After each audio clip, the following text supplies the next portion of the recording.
you were applying in the heart of COVID time, right? And because of your work, you've seen COVID upfront, right? You've been in an industry where you are getting the macro and micro picture of what the pandemic, how it manifested, how it changed a lot of things. Was it challenging to apply during the lockdown?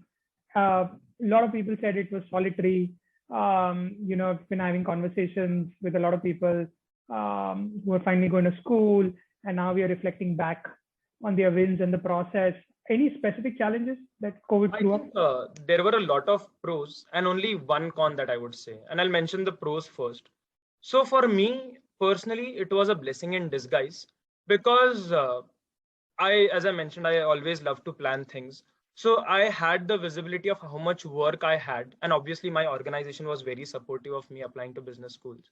So they gave me that freedom to actually spend some time out of my work on the applications. And because I was at home for that entire year, I had no tension to order food or cook food. I had no tension of traveling to places.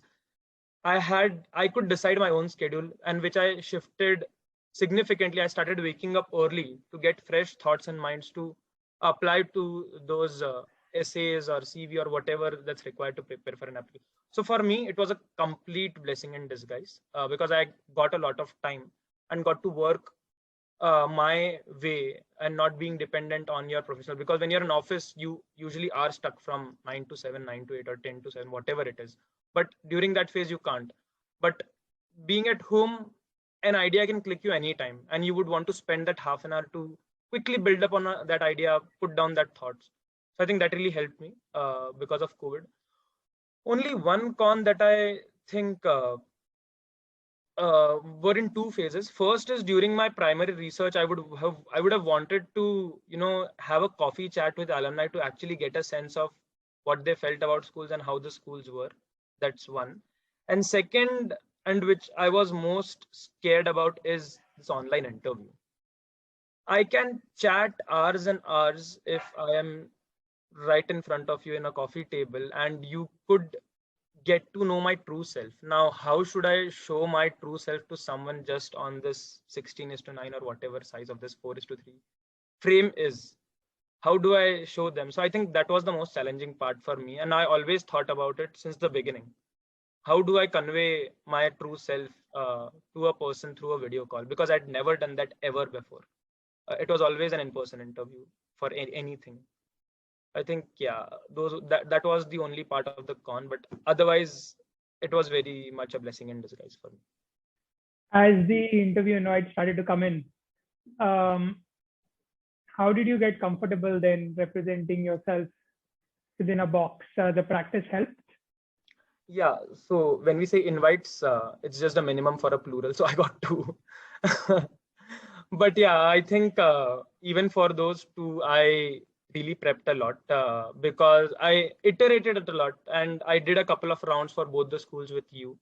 But I also, here it was a little different strategy. While I would want to hear from people who were in business school, either current students or just going to business schools, to get their fresh thoughts, I also interviewed with my colleagues who'd seen me offline as a person, and then could give me feedback on, even if the answers were right or wrong. I think the objective for that interviews with my colleagues or my friends was to see that if I'm coming as a genuine person and not as a scripted person or a rote person who's just trying to impress someone who's on other screen.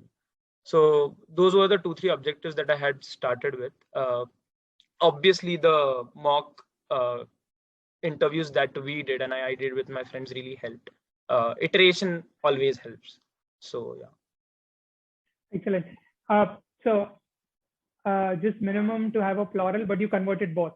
So yeah. Fortunately, yes. So I think the practice really helped. The iteration helps you identify minor aspects in every calls.